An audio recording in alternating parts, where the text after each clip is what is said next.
नमस्कार दोस्तों, स्वागत है आपका इंडिया अपडेट में। और आज के अपने इस वीडियो में हम एक बार फिर से भारत और चाइना के बीच बढ़ रहे तनाव के बारे में बात करेंगे।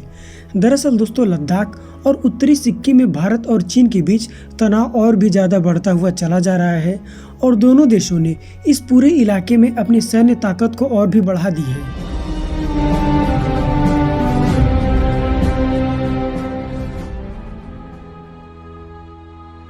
दोस्तों, लद्दाख और उत्तरी सिक्किम में भारत और चीन के बीच तनाव लगातार बढ़ता हुआ चला जा रहा है और इन दोनों ही सेनाओं ने इन दोनों इलाकों में अपनी अपनी सैन्य तैनाती बढ़ा दी है।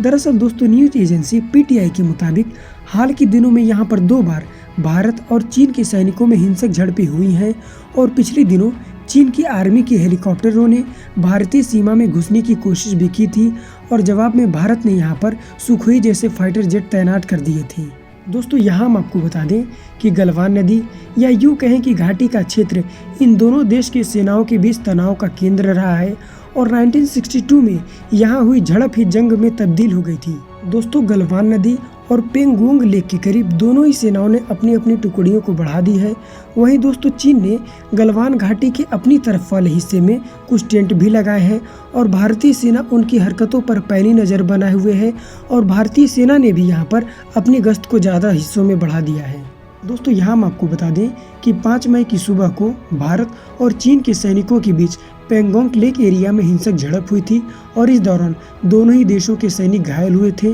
और इस झड़प में चाइना के 7 से 8 सोल्जर जबकि भारत के 4 से 5 सोल्जर्स घायल हुए थे। अब दोस्तों, अगर इन सभी चीज़ों को एक साइड में कर दिया जाए तो यहाँ पर खास बात ये है कि इन हालिया झड़पों के बावजूद भी आधिकारिक तौर पर दोनों ही देश की सेनाओं या विदेश मंत्रालय ने कुछ भी नहीं कहा है और पिछले हफ्ते भारतीय विदेश मंत्रालय ने एक सवाल पर सिर्फ इतना ही कहा था कि भारत सीमा पर शांति बनाए रखना चाहता है। वहीं चीनी मीडिया ने तनाव के लिए भारत को जिम्मेदार ठहराते हुए कहा था कि ये झड़पें होती आई हैं लेकिन दूसरा डोकलाम नहीं होगा। दोस्तों, यहाँ हम आपको बता दें कि भारत ने अभी हाल ही में मानसरोवर यात्रा के लिए लीपू लेक और धारचूला के बीच 90 किलोमीटर लंबा एक शानदार रोड बनाया है और इसको बनाते समय सैन्य जरूरतों को भी प्राथमिकता दी गई है और नेपाल ने संभवतः चीन के इशारे पर ही ऐतराज जताया था। वहीं दोस्तों, अभी जब मैं ये वीडियो रिकॉर्ड कर रहा हूँ इसी बीच इंडियन एक्सप्रेस की एक रिपोर्ट के अनुसार चीन ने इस झील में गश्ती नौकाओं की तैनाती को और भी बढ़ा दिया है।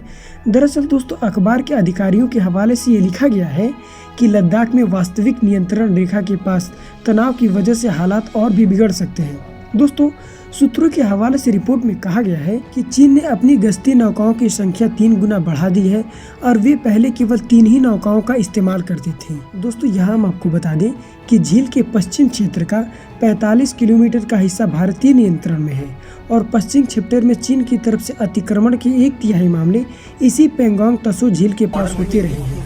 你妈的给我别过！你来讲，现在你把给我过，否则有事情在你妈是小红哥他们知道。Okay, if that area is disputed, you have to raise. 而且说的就有我们。